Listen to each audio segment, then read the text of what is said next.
Tak guna minyak paket kan. Wah, mata kalau hotel guna minyak paket. Untuk saya ni setakat ni okey lah. Janji KPDN ni nak dua benda tahu kan. Tanda harga ni tu paling basic lah. Lagi-lagi orang-orang lama berniaga kan, syarikat-syarikat besar ni diorang tahu dah. Tu saya jarang lah ambil kes hotel-hotel ni, especially Kelantan yang 2-3 tahun ni tak ada lagi. Sebab untuk dokumen tak apa. Sekejap lagi untuk dapur kita cek lah. Untuk stay bilik semua ada ke? Bisnes bilik ada? Boleh bilang bilik ni cek lah macam RM1 surcharge per night is cuti sekolah. Public holiday.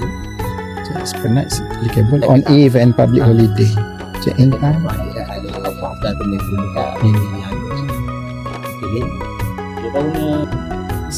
Let's say saya ambil standard single ni, untuk bulan puasa ni ada sekali dengan sahur ke macam mana?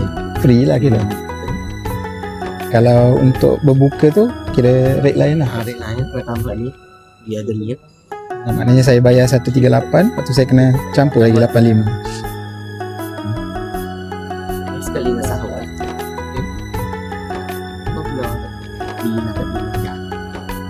Kena tambah lah. Untuk rate lain sahur asing, contoh saya kan, saya tak book bilik, saya mari nak sahur boleh tak?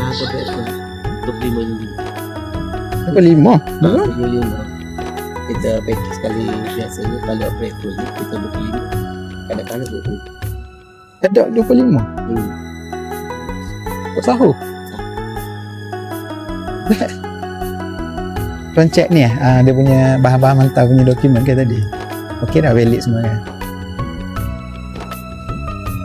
Kalau beres kita check, nak check kitchen ke?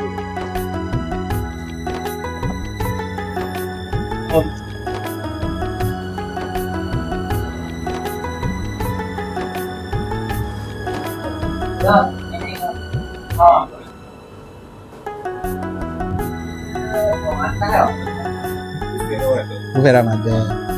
Ini menu-menu dia lah, ikan semua ni. Kedua start dah. Ni lah bahan-bahan dia lah.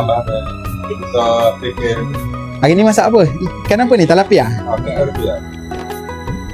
Ya, apa? Nyam lah. Ya. Orang guna minyak botol biasa tak apa kan?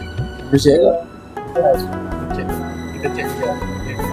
Untuk bahan-bahan mentah macam minyak, gula tu semua boleh tengok stok letak mana? Stok. Stok. Dalam stok kita Dekat atas lah. Sekejap gini. Sebab saya nak tengok juga guna minyak apa semua tu. Tak guna minyak paket kan? Wah, mata kalau hotel guna minyak paket. Stok duduk atas lah. kalau sampai semalam. Semalam. Aku tak otak. Untuk gula, tepung semua tu guni biasa guni ke? Tepung semua. Aku ni dia tepung jagung, tepung gandum semua.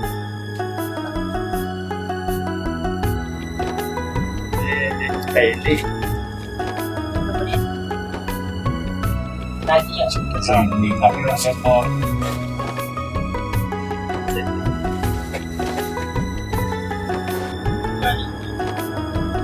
Tapi kita naik di mana? Kalau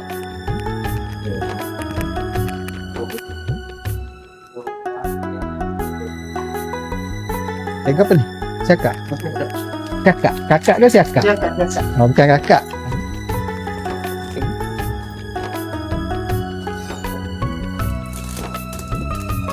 Patuhlah pada perundangan KPDN ni. Macam ni jelas lah kan, tanda harga halal pun tuan boleh tunjukkan CJ halal, dan CJ halal pun Jahid check pun valid. So untuk hari ni tak ada apa-apalah kesalahan.